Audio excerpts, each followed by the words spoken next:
Hello friends, welcome back to my YouTube channel. आज हम discuss करेंगे एक इम्पॉर्टेंट केस लॉ। इस केस लॉ में क्या है ना, एक कंपनी है, उनके डायरेक्टर हैं। अब डायरेक्टर क्या करते थे ना, ऑफिस अपने कंपनी से जो रेमुनरेशन लेते थे, एक second, just hold for a second, जो रेमुनरेशन लेते थे उसे एज ए सैलरी ट्रीट करते हैं। बट एज पर एओ इसे आईएफओएस में जाना चाहिए। तो ये एक पहला बहुत मेजर इशू है जिसको लेके पूरा वाद विवाद शुरू हुआ। इस चीज को हम लोग आइए पूरा देखते हैं कि क्या केस है। डायरेक्टर एज एन एम्प्लॉय, क्या डायरेक्टर को एज एन एम्प्लॉय बोला जाएगा? अगर बोला जाएगा तो किस केस में इसको हम लोग बोल सकेंगे? टैक्स ऑफिशियल से सेड नो।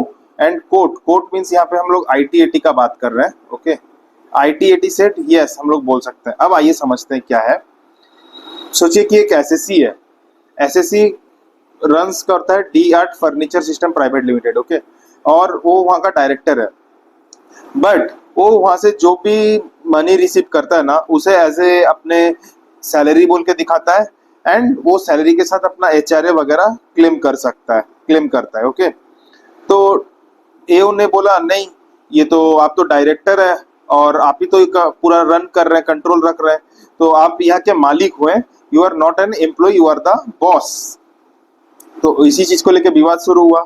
और दो असेसमेंट ईयर लेके 10, 11, 11, 12, पहला जो दोनों में पहला जो केस था किस चीज को लेके था ना, disallowance of house rent allowance and जो कन्वेंस अलाउंस है, इतना डिसअलाउ किया गया है। एज ए सैलरी जब हम ट्रीट करेंगे अपने इनकम को, तो हम एचआरए वगैरह क्लेम कर सकते हैं, तो उसे डिसअलाउ किया गया है। और सेकेंड ईयर में 9 लाख रुपए डिसअलाउ किया गया था। साथ में एक बैंक में अनएक्सप्लेन्ड बैंक डिपॉजिट मिला था। टोटल पहला साल में 7 लाख, फिर 15 लाख। और एसएससी एओ ने टोटल 3 केस है, तो 3 केस पर ईयर के, तो टोटल 6 केसेस हुए एक तरफ से। तो disallowance of business expenditure 50% business expenditure को डिसअलाउ कर दिया था। तो इससे क्या हुआ, तो सेकेंड ईयर में भी 8 लाख एंड फर्स्ट ईयर में 18 लाख। ये पूरा एक एडिशनल लाइबिलिटी खड़ा हो गया एसएससी के लिए। नाउ फर्स्ट पार्ट में हम लोग आते हैं, कोर्ट ने क्या बोला, एसएससी ने क्या आर्गुमेंट दिया वगैरह। पहला था आपका जो सैलरी वाला पार्ट। तो उसमें बोला, कोर्ट ने बोला है एसएससी क्या ना, अपने कंपनी से जो पेमेंट लेता था वो फिक्स्ड पेमेंट ले रहा था। एंड वो ड्यूटी बाउंड था एक जॉब के लिए। जॉब मीन्स अपने आप को एक जॉब अलॉट करके रखा है। जॉब कैसा, या सेल्स दिखेगा, सेल्स का प्रमोशन दिखेगा, कुछ भी, एक जॉब, एक ड्यूटी बाउंड था, जिसके वजह से ना वो फिक्स पेमेंट लेता था, नॉट परसेंटेज ऑफ सैलरी। साथ ही में वो 14% के आसपास शेयर ओन करता था ऑफ दिस कंपनी। डायरेक्टर था तो कंपनी का शेयर ओन करता था। एंड ये अपने आप को एक इन्वॉल्व भी रखा था एक जॉब के में कि वो सेल्स का पार्ट देखेगा या सेल्स प्रमोशन का पार्ट देखेगा, जिसके वजह से वो कंपनी से सैलरी लेता था। तो कोर्ट ने बोला ये सही बात है, और said remuneration is not linked with the profit of D Art Furniture Private Limited, जो भी सिस्टम प्राइवेट लिमिटेड है, and director involved on certain kind of responsibility to be carried out in terms of his appointment whether specified or not। ये बहुत ही important चीज है। इसके वजह से ये दो चीजें यहाँ पे, एक एसएससी ने क्या किया था, अपने लिए फिक्स्ड सैलरी रखा है, not percentage of profit earn by company. और सेकंड क्या ना, director involve certain kind of responsibilities to be carried out. वो कुछ रिस्पॉन्सिबिलिटी कैरी आउट कर रहा था on as a for the company, जिसकी वजह से वो एक फिक्स्ड अमाउंट ऑफ सैलरी बा रेमुनेशन लेता था। तो इसे हम लोग एज ए सैलरी बोलेंगे। तो पहला जो केस था कि आईएफओएस में जाएगा, तो कोर्ट ने बोल दिया नहीं, ये सैलरी में जाएगा, आईएफओएस में यहाँ पे नहीं जाएगा।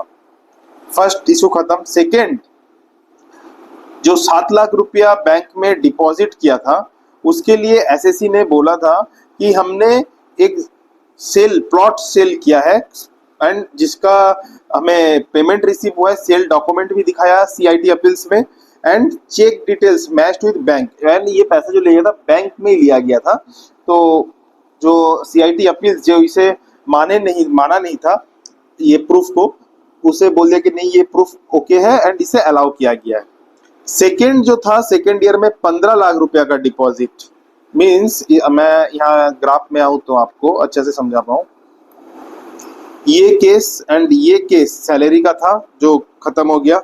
7 लाख रुपया सेल डिपॉजिट का, सेल प्रॉपर्टी सेल का था जो खत्म हो गया। Now come to another 15 lakh रुपया का जो केस था। 15 लाख रुपया का सेकेंड ईयर में क्या केस है, उसमें बताया जा रहा है कि अनएक्सप्लेन्ड जो डिपॉजिट हुआ है, the SSC claimed this were loans from 2 company. उसने 2 कंपनी से लोन लिया था और उसने जो पे बैक बाद में 11-12 में लोन लिया, तो सॉरी 11-12 में जो लोन लिया था बाद में उसे रिपेड कर दिया है।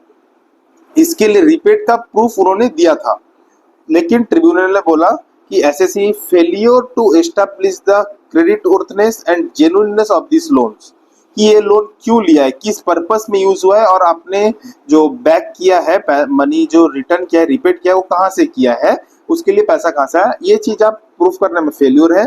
तो इसके लिए इसको सेंड बैक किया है सीआईटी अपील्स को रिव्यू के लिए। समझ गए?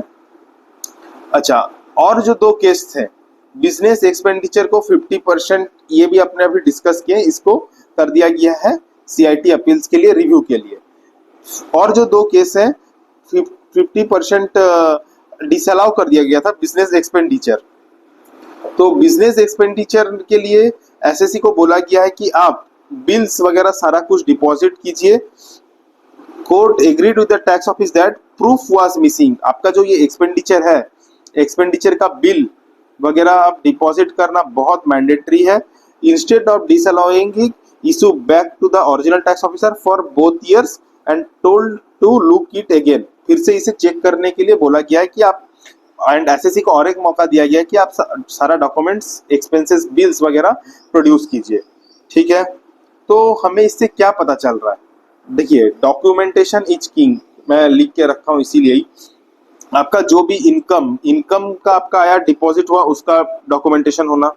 अच्छा, आपका जो भी पैसा गया, आपका जो भी एक्सपेंसेस हुआ है, ठीक है, आप बैंक से ही क्यों ना कर रहे हो, उसके बिल्स, रिलेटेड बिल्स, ये देखिए सॉफ्ट कॉपी में रखना इजी है। मैं मान सकता हूँ कि हार्ड कॉपी इधर उधर हो जाती है कई बार, सॉफ्ट कई साल की, क्योंकि 5-10 साल का कभी भी केस आ सकता है। तो सॉफ्ट कॉपी उसे आप स्कैन करा के रखना, फोल्डर बना के, ये बहुत जरूरी है। ठीक है, आपको वो चीज सर्वर में भी रखना पड़ेगा, हार्ड डिस्क में भी जरूरत पड़े तो रखना पड़ेगा, क्योंकि एट द मेन टाइम अगर आप एक्सपेंसेस किए हैं और वो बिल्स नहीं मिल रहे हैं, तो इन दैट केस वो फिर डिसअलाउ होने के चांसेस रहते हैं, फिर आर्ग्यूमेंट का केसेस बनता है। ठीक है, और लोन प्रूफ करना पड़ेगा। नॉट ओनली अब ट्रांजेक्शन प्रूफ करने से नहीं होगा, जेन्युइननेस एंड फाइनेंशियल कैपेसिटी, अब मैं वही बता ना, जेन्युइननेस हो जाए, आपने कहाँ एक्सपेंसेस किया, कहाँ से रिटर्न किया, पैसा आया कहाँ से, बिजनेस में क्या, आपका बैलेंस शीट वगैरह उस हिसाब से प्रिपेयर होना चाहिए, सही वाला। तो उस हिसाब से आपका काम पूरा होना चाहिए, तब जाके पता चलता है, तब प्रूफ होता है। और एक मैं लिख के रखा हूँ सब्सटेंस ओवर फॉर्म। ये क्यों लिख के रखा हूँ? देखिए, आप डायरेक्टर हैं, दैट्स मीन कि आप ओनली बॉस हो गए, आपको बॉस बोल देंगे, ये चीज नहीं बोला जाएगा। तो देखना पड़ेगा एक्चुअल नेचर ऑफ रिलेशनशिप। ठीक है, आप यहाँ पे काम कर रहे हैं एज ए एम्प्लॉय, नाम में आपको वहां पे डायरेक्टर दे दिया तो क्या आप मालिक बन गए? नहीं, आपका मतलब designation does not automatically define the nature of their income. बस आप डायरेक्टर एक जोड़ देते हैं तो मीन्स आप मालिक नहीं बन जाते, as a employer employ relation रह सकता है। एंड आप इसको अपने इनकम को सैलरी भी ट्रीट करके अपना प्लानिंग भी कर सकते हैं, टैक्स प्लानिंग कर सकते हैं। ठीक है, सैलरी ट्रीट करने से क्या होता है ना, deductions, HRA deduction, convince allowance वगैरह जो डिडक्शंस होता है वो अलाउ हो जाता है। इसी वजह से इसे चेक करना बहुत इंपॉर्टेंट है, इस चेक करना बहुत इंपॉर्टेंट है। तो फ्रेंड्स, ये था आपका वीडियो और इसका रिलेटेड पूरा जानकारी आपको तो मैं पूरा समझाया हूँ कि अब कब आपको क्या क्या प्रूफ रेडी रखना है, क्या क्या हो सकता है, एंड इसका मैं एक समरी भी बना के आपको समझाया। ये था आपके लिए वीडियो। Thank you friend.